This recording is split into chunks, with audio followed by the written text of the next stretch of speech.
So hello and welcome back dear ISC student.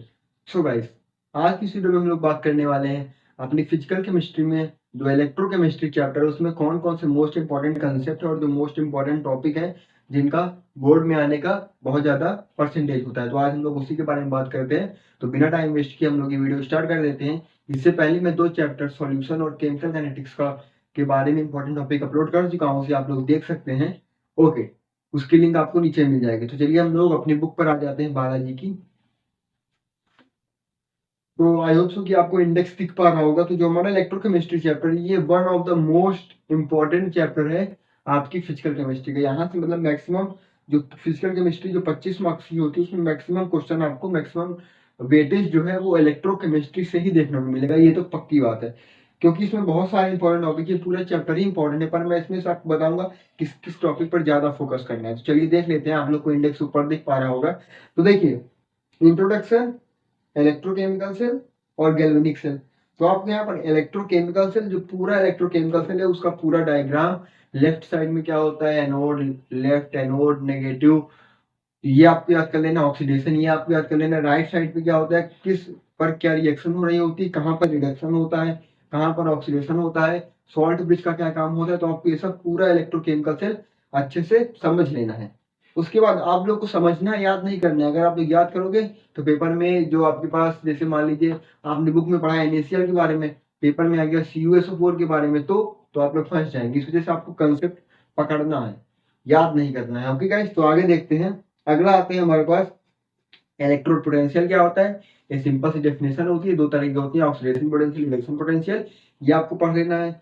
उसके बाद calculation of E of cell, मतलब जो EMF of cell है वो कैसे कैलकुलेट किया जाता है, EMF ऑफ सेल या फिर स्टैंडर्ड EMF ऑफ सेल। आपको दोनों चीज अच्छे से याद कर लेनी। ई ऑफ सेल या ई नॉट ऑफ सेल दोनों बहुत ज्यादा इंपॉर्टेंट है। एक फॉर्मूला है आपके पास जिसमें ई ऑफ सेल आपको दिया रहेगा और आपको ई नॉट ऑफ सेल निकालना होगा, या फिर ई नॉट ऑफ सेल दिया रहेगा, ई ऑफ सेल निकालना है। तो ये जो फॉर्मूला है वो आपको अच्छे से पढ़ लेना है। इसकी फॉर्मूला, इसकी जो नोट्स है वो आपको मैं आने वाले लेक्चर में दे दूंगा, तो आप उसकी टेंशन मत करिए। उसके बाद बात करते हैं यहाँ पर आपके पास कौन सा इंपॉर्टेंट है। तो पहला आपका हो गया इलेक्ट्रोकेमिकल सेल, दूसरा हो गया calculation of EMF of cell, either it is standard और नॉर्मल। उसके बाद आता है हमारे पास नॉन स्टिक्वेशन, एक आता है आपके पास टॉपिक नॉन स्टिक्वेशन, जो कि बहुत ज्यादा इंपॉर्टेंट है। उसके बाद गिब्स फ्री एनर्जी कैसे कैलकुलेट करते हैं, delta G is equal to minus NFE of the cell as Faraday's constant होता है। ये तरह के जो फॉर्मूला है इसमें आपको डेल्टा जी निकालने को आता है, तो आप ये भी याद कर लीजिएगा। इसमें सिंपल सी बात है, फॉर्मूला रखो आंसर पाओ। ओके, कुछ ज्यादा है नहीं।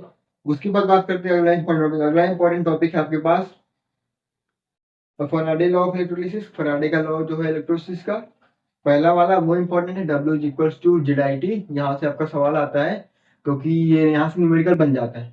इसके बाद जो आपके पास टॉपिक है some commercial cell, corrosion of metal, conductive.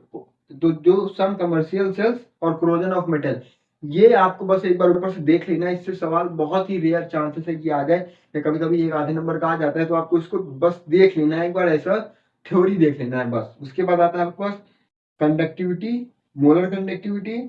उसके बाद variation of conductivity and molar conductivity.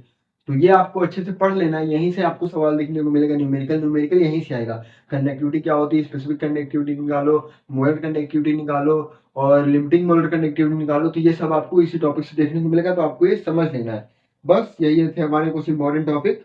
और आगे मिलते हैं अगले वीडियो में। आई होप सो कि आप लोगों को समझ में आ गया होगा। तब तक के लिए ta-ta bye, okay, bye bye.